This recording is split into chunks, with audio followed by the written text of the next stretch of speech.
ನಮಸ್ತೆ ನನ್ನ ಪ್ರಿಯ ಬಾಂಧವರೇ, ನಮ್ಮ ಒಡಂಬಾಳು ಪದ್ಮಾವತಿ ಚಾನಲ್ಗೆ ಸ್ವಾಗತ. ಬಾಂಧವರೇ, ಇವತ್ತು ನಾವು ನೋಡ್ತಿರೋದು ಏನಪ್ಪ ಅಂದರೆ, ಒಂದು ಗಂಡು ಹೆಣ್ಣು ಮದುವೆ ಅಂತ ನೋಡ್ತೀರಿ. ನೋಡಿ, ಇಷ್ಟು ಖುಷಿಯಾಗಿ ಮದುವೆಗಳು ಹಾಕ್ತಾರೆ. ಮದುವೆ ಆದಮೇಲೆ ಹೆಂಡತಿ ಇರ್ಬೋದು, ಗಂಡ ಇರ್ಬೋದು, ಬೇರೆ ಬೇರೆ ರೀತಿಯಲ್ಲಿ ಜಗಳಗಳು ಆಗ್ತವೆ. ಅಥವಾ ಅವರು ಬೇರೆ ಒಂದು ಗಂಡ ಬೇರೆ ಸವಾಸ ಮಾಡ್ಬೋದು, ಅಥವಾ ಹೆಂಡತಿ ಕೂಡ ಬೇರೆ ರೀತಿಲಿ ಸಾಕಷ್ಟು ವಿಡಿಯೋಗಳಲ್ಲಿ ನೋಡ್ತಾ ಇದ್ದೀರಾ. 14 ವರ್ಷ ಆದಮೇಲೆ ಓಡೋದ್ಲು, 12 ವರ್ಷ ಆದಮೇಲೆ ಮಕ್ಕಳು ಬಿಟ್ಟು ಹೋದ್ಲು, 9 ವರ್ಷ ಆದಮೇಲೆ ಬಿಟ್ಟು ಹೋದ್ಲು, ಅಥವಾ ಗಂಡ ಬಿಟ್ಟು ಹೋದ. ಈ ರೀತಿ ಸಾಕಷ್ಟು ಇವೆಲ್ಲ ಒಂದು ನಡೀತಾ ಇದ್ದಾವೆ. ಇದಕ್ಕೆಲ್ಲ ಸಾಕಷ್ಟು ಅಂದರೆ ಹೆಣ್ಣು ಮಕ್ಕಳು ಕೂಡ ತೊಂದರೆ ಇದೆ, ಗಂಡು ಮಕ್ಕಳಲ್ಲಿ ಕೂಡ ತೊಂದರೆ ಇದೆ. ಪಾಪ ಅವರು ಕೂಡ ಇಷ್ಟು ವರ್ಷ ಸಂಸಾರ ಮಾಡಿ ಹೊರಟೋದ್ಲು, ಅವಮಾನ ಆಗ್ತಾಯಿದೆ, ಮಕ್ಕಳಿದ್ದಾರೆ, ಹೇಗೆ ಮುಂದಕ್ಕೆ ಯಾಕೆ ನಾವು ಸಮಾಜದಲ್ಲಿ ತಲೆ ಎತ್ಕೊಂಡು ತಿರ್ಗೋದು ಅಂತ ಪುರುಷರು ಕೂಡ ಒಂದು ರೀತಿ ಯೋಚನೆ ಮಾಡಿದ್ರೆ, ಹೆಣ್ಮಕ್ಳು ಕೂಡ, ಗೃಹಿಣಿಲಿ ಕೂಡ, ಅವರು ಕೂಡ ಇಷ್ಟು ವರ್ಷ ಸಂಸಾರ ಮಾಡಿ ಈಗ ಯಾರೋ ಒಬ್ಬಳು ಸಿಕ್ಕಿದ್ಲು ಅಂತ ಹೊರಟೋಗಿದ್ದಾರಮ್ಮ. ಮನೇಲಿ ಏನೂ ತಂದಾಗ್ತಿಲ್ಲ, ರೇಷನ್ ಇಲ್ಲ, ಮಕ್ಕಳನ್ನ ಹೇಗೆ ನೋಡ್ಕೊಳ್ಳೋದು, ಅವ್ರನ್ನ ಬೆಳೆಸೋದು ಹೇಗೆ, ಅವ್ರ ಜೀವನ ಹೇಗೆ ರೂಪಿಸ್ಲಿ ನಾನು, ಒಂದು ಫೋನ್ ಮಾಡಲ್ಲ ಅಥವಾ ಮನೆಗೆ ಬರೋದಿಲ್ಲ, ನಾವು ಇದ್ದೀವ ಬದುಕಿದ್ದೀವ ಇಲ್ವಾ ಅಂತ ಕೂಡ ನಮ್ಮನ್ನು ಕೇಳಲ್ಲ ಅಂತ ಸಾಕಷ್ಟು ಹೆಣ್ಮಕ್ಳು ಕೂಡ ಕಣ್ಣೀರು ಸುರಿಸ್ಕೊಂಡು ಕೇಳ್ತಾರೆ. ಇವೆಲ್ಲ ಒಂದು ರೀತಿಲಿ ಜಾತಕದ ಕೆಲವು ದೋಷ ಆದರೆ, ಅಥವಾ ಹುಟ್ಟಿದಂಥ ಕೆಲವೊಂದು ದೋಷಗಳಲ್ಲಿ ಇರೋದಿದ್ರೆ, ಮತ್ತು ಇನ್ನೊಂದು ಏನಪ್ಪ ಗ್ರಹಗತಿಗಳು ಅಂತ ಅನ್ನೋದಿರುತ್ತೆ. ಇವೆಲ್ಲ ತೊಂದರೆಗಳು ಆದಾಗ ಏನಾಗುತ್ತೆ, ಈ ರೀತಿ ಜಗಳಗಳು, ಕದನಗಳು, ಬಿಟ್ಟು ಹೋಗೋದು, ಈ ರೀತಿ ಎಲ್ಲ ನಡೀತಾ ಇರ್ತವೆ. ಯಾಕೆ ನಾನು ಸಾಕಷ್ಟು ಹೇಳ್ತಾ ಇರ್ತೀನಿ.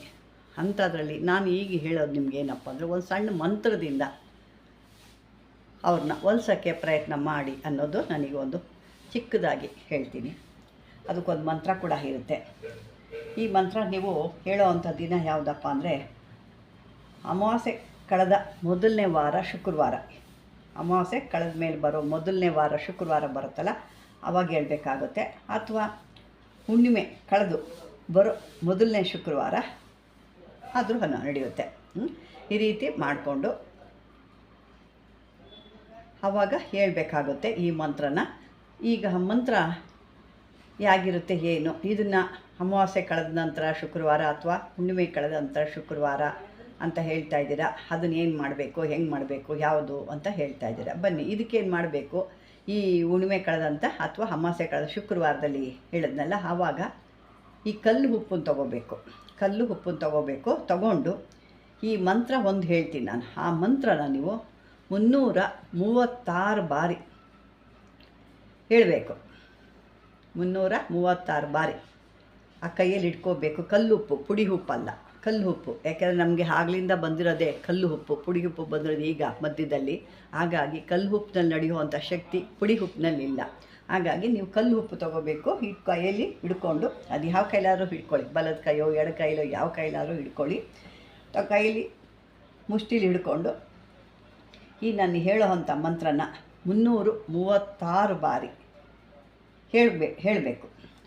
ಹೇಳಾದ್ಮೇಲೆ ಇದಕ್ಕೇನು ಮಾಡಬೇಕು, ಆ ಉಪ್ಪನ್ನೇನು ಮಾಡಬೇಕು ಅಂತ ಹೇಳ್ತಾ ಇದ್ದಾರೆ. ಅದಕ್ಕೂ ಮುಂಚೆ ಈ ಒಂದು ಮಂತ್ರ ನಾವು ತಿಳ್ಕೊಂಬಿಡೋಣ.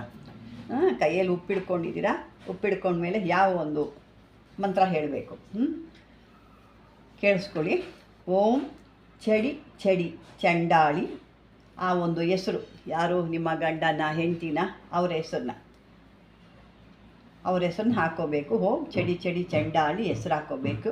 ಇಂಥವರು ವಶಮಾಯಿ ಇರುಕ್ಕ ಶಿವ ಅಂತ 336 ಬಾರಿ ಹೇಳಬೇಕು. ಹೇಳಾದ್ಮೇಲೆ ಇದು ಮೊದಲು ನೀವು ಈ ಮಂತ್ರನ ಸಿದ್ಧಿ ಮಾಡಿ ಇಟ್ಕೋಬೇಕು. ಮೊದಲು ಏನು ಅಂತಂದರೆ, ಮೊದಲೇ 336 ಬಾರಿ ಇದನ್ನು ಈ ಅಮಾವಾಸ್ಯೆ ಹುಣ್ಣಿಮೆ ಅಂತ ಹೇಳಿದ್ದೀನಲ್ವ, ಆವಾಗ ಇದನ್ನು ನೀವು ಸಿದ್ಧಿ ಮಾಡಿ ಇಟ್ಕೋಬೇಕು. ಆದಮೇಲೆ ನೀವು ಯಾವಾಗ ಹಾಕ್ತೀನಿ ಅವ್ರಿಗೆ ಇವಾಗ ಇದನ್ನು ಏನು ಮಾಡಬೇಕು, ಮತ್ತು ನೀವು ಅದನ್ನು ಪ್ರಯೋಗ ಮಾಡಬೇಕಾದ್ರೆ 108 ಬಾರಿ ಮತ್ತೆ ಹೇಳಬೇಕಾಗುತ್ತೆ. ಆ ಉಪ್ಪನ್ನು ಕೈಲಿಟ್ಕೊಂಡು ನೀವು ಅದನ್ನು ಪ್ರಯೋಗ ಮಾಡಬೇಕಾದ್ರೆ 108 ಬಾರಿ ಹೇಳಿ ಅವರು ತಿನ್ನೋ ಅಂಥ ಪ್ರತಿಯೊಂದು ಊಟಕ್ಕೂ ಈ ಉಪ್ಪನ್ನು ಸೇರಿಸ್ಬೇಕು. ಭಾಳ ಸಿಂಪಲ್ ಕೆಲಸ, ಖರ್ಚಿಲ್ಲ, ಏನೂ ಇಲ್ಲ, ನಿಮಗೆ ನೀವೇ ಮಾಡೋ ಅಂಥದ್ದು. ಅದು ನೀವು ಒಂದೇ ದಿವಸ ಮಾಡಿದೆ ತಕ್ಷಣಕ್ಕಾಗಲಿಲ್ಲ ಅಲ್ಲ, ಕಂಟಿನ್ಯೂಸ್ ಆಗಿ ಮಾಡ್ತಾ ಇರಬೇಕು.